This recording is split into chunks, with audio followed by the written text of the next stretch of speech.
ಕೈ ತುಂಬ ಕೆಲಸ ಮಾಡಿದ್ರೇನೆ ಇವ್ರಿಗೆ ತುತ್ತು ಅನ್ನ ಸಿಗೋದು, ಇಲ್ದಿದ್ರೆ ಹೊಟ್ಟೆಗೆ ತಣ್ಣೀರ್ ಬಟ್ಟೆನೇ ಗತಿ. ಇಂಥ ದುಸ್ಥಿತಿಯಲ್ಲಿ ಇವರೆಲ್ಲ ಕೆಲಸ ಮಾಡ್ತಿದ್ದಾರೆ. ಹಾಗಾಗಿ ಇವರು ತಮ್ಮ ಕರುಳ ಕುಡಿಯನ್ನೇ ಒಂದಿಷ್ಟು ಹಣಕ್ಕೆ ಮಾರಲು ಸಿದ್ಧರಾಗಿದ್ದು, ಇದರಲ್ಲಿ ಸರ್ಕಾರದ ವೈಫಲ್ಯ ಎದ್ದು ಕಾಣ್ತಾ ಇದೆ.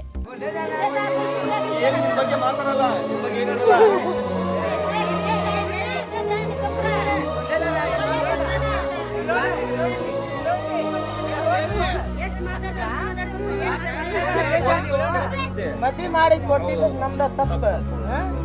ಆ ಮುದಾತ ಇದ್ದ, ನಾ ಮಾಡಿ ಕೊಡಬಾರ್ದಿತ್ತ. ತಪ್ಪಿನ ಅರಿವಾಗಿದೆ. ಜೈಲಿಗೆ ಹೋದ ಬಳಿಕ ಕಾನೂನಿನ ಮಹತ್ವ ತಿಳಿದಿದೆ.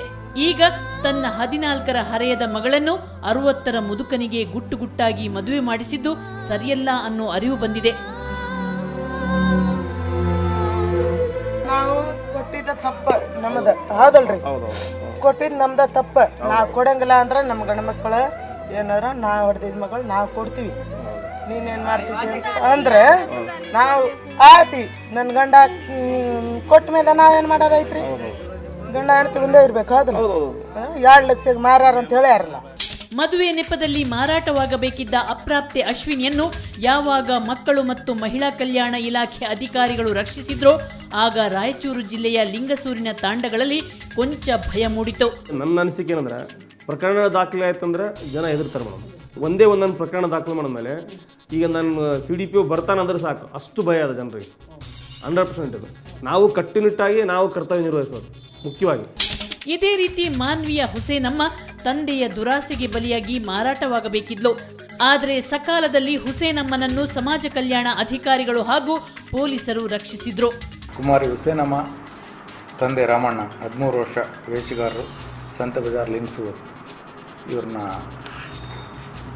ಅಪ್ರಾಪ್ತ ವಯಸ್ಸಿನಲ್ಲೇ ಮದುವೆ ಆಗ್ತದೆ ಅಂತಂದು ತಿಳಿದು ತೊಗೊಂಬಂದಿದ್ದಾರೆ.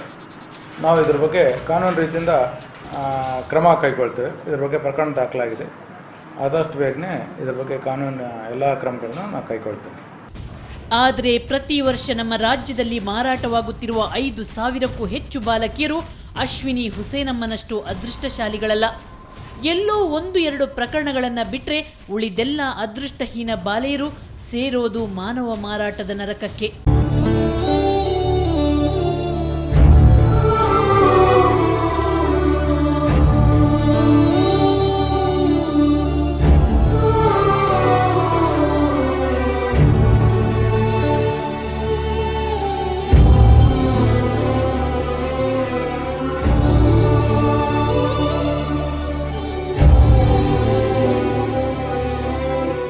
ಇಲ್ಲಿ ನಾವು ಅಶ್ವಿನಿಯ ತಾಯಿಯಲ್ಲಿ ನೇರವಾಗಿ ಕೇಳಿದ್ವಿ, ಯಾಕೆ ತಾಯಿ ಹೀಗೆ ಮಾಡಿದ್ದಿ ಅಂತ. ಅದಕ್ಕೆ ಆ ಮಹಾತಾಯಿ ಏನಂತಾಳೆ ಅಂತ ನೀವೇ ಕೇಳಿ.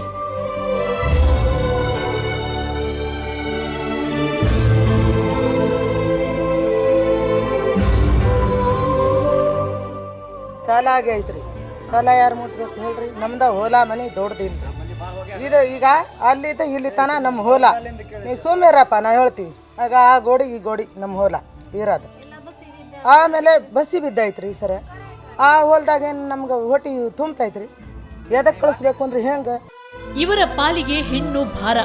ಇತ್ತೀಚೆಗೆ ಇಂಥ ಬಂಜಾರ ತಾಂಡಗಳನ್ನು ಆವರಿಸಿರೋ ವರದಕ್ಷಿಣೆ ಅನ್ನೋ ಪಿಡುಗು ಹೆತ್ತವರ ರಕ್ತ ಹೀರುತ್ತಿದೆ. ಹಂಗೆ ಭಾರ ಅನ್ಸೋ ಸಲುವಾಗಿನ ಹಿಂಗೆ ಆಗಿದ್ದಾರೆ.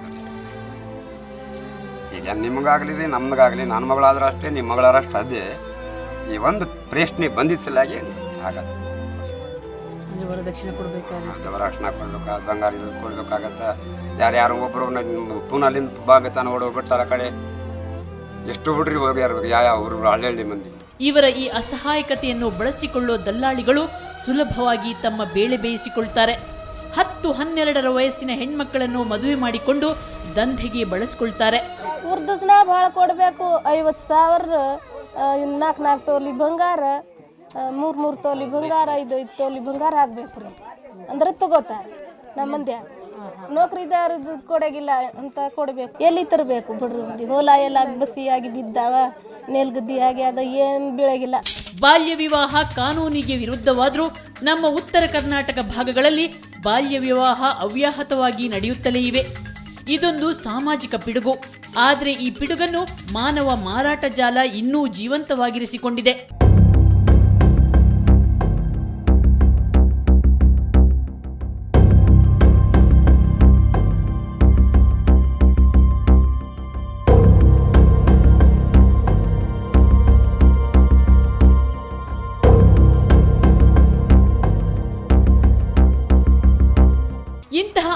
ಪದ್ಧತಿಗೆ ನಮ್ಮ ಜನಪ್ರತಿನಿಧಿಗಳು ಅದೆಷ್ಟೋ ಬಾರಿ ಸಾಕ್ಷಿಯಾಗಿರೋದು ಮಾತ್ರ ದುರಂತ.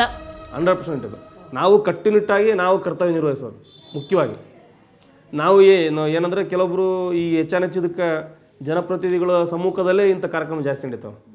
ಜನಪ್ರತಿನಿಧಿಗಳು ಕೂಡ ಅವರಿಗೆ ಅದನ್ನು ಸ್ವಲ್ಪ ಒತ್ತು ಕೊಟ್ಟು ಹೇಳ್ಬೇಕು. ಇನ್ನು ಬೆಳಗಾವಿ, ಬಿಜಾಪುರ, ಬಾಗಲಕೋಟೆ ಸೇರಿದಂತೆ ಕರ್ನಾಟಕದ 10 ಜಿಲ್ಲೆಗಳಲ್ಲಿ ಚಾಲ್ತಿಯಲ್ಲಿರೋ ದೇವದಾಸಿ ಪದ್ಧತಿಯಂತೂ ಹೆಣ್ಮಕ್ಕಳ ಮಾರಾಟದ ಫ್ಯಾಕ್ಟರಿಯಾಗಿದೆ. ದೇವದಾಸಿ ಎಂಬ ಅನಿಷ್ಠ ಪದ್ಧತಿಯಿಂದ ತಲೆತಲಾಂತರವಾಗಿ ಹೆಣ್ಮಕ್ಕಳು ಮಾರಾಟದ ಸರಕಾಗಿ ಮಾರ್ಪಟ್ಟಿದ್ದಾರೆ.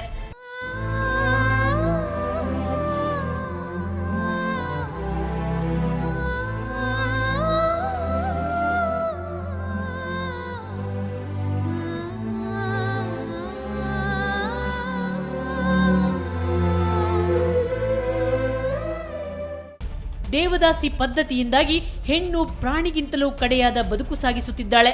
ಕಿತ್ತು ತಿನ್ನೋ ಬಡತನ, ಅಸಹಾಯಕತೆಯಿಂದಾಗಿ ಅನಿವಾರ್ಯವಾಗಿ ಆಕೆ ತನ್ನ ಕರುಳ ಕುಡಿಯನ್ನು ಮಾರಲೇಬೇಕಾದಂಥ ಪರಿಸ್ಥಿತಿ ಬಂದೊದಗಿದೆ. ದುರಂತ ಅಂದ್ರೆ ನಮ್ಮ ದೇಶದ ವೇಶ್ಯಾವಾಟಿಕೆ ದಂಧೆಗೆ ಸಪ್ಲೈ ಆಗುತ್ತಿರುವ ಅಪ್ರಾಪ್ತ ಬಾಲಕಿಯರ ಪೈಕಿ ದೇವದಾಸಿಯರ ಸಂಖ್ಯೆಯೇ ಹೆಚ್ಚು.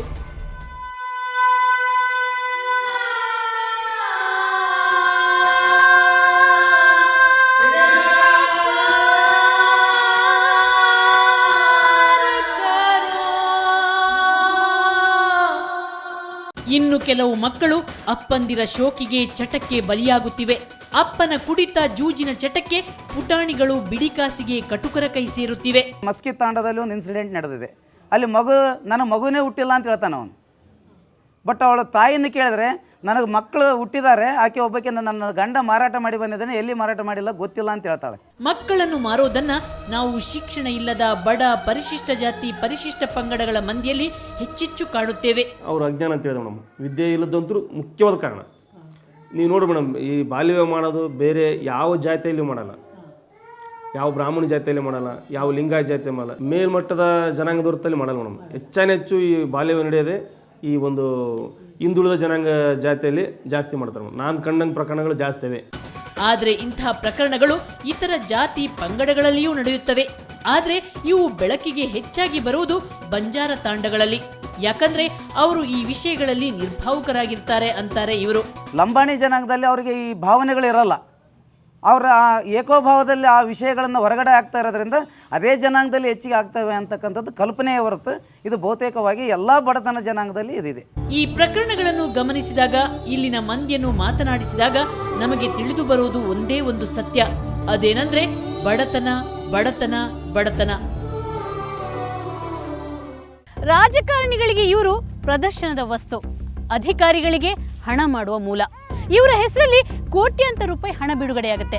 ಆದ್ರೆ ಆ ಹಣ ಎಲ್ಲಿ ಹೋಯ್ತು? ಇವರ ಬದುಕು ಯಾಕೆ ಬದಲಾವಣೆ ಆಗಿಲ್ಲ? ತಿಳಿಯೋಣ ಒಂದು ಸಣ್ಣ ಬ್ರೇಕ್ನ ನಂತರ.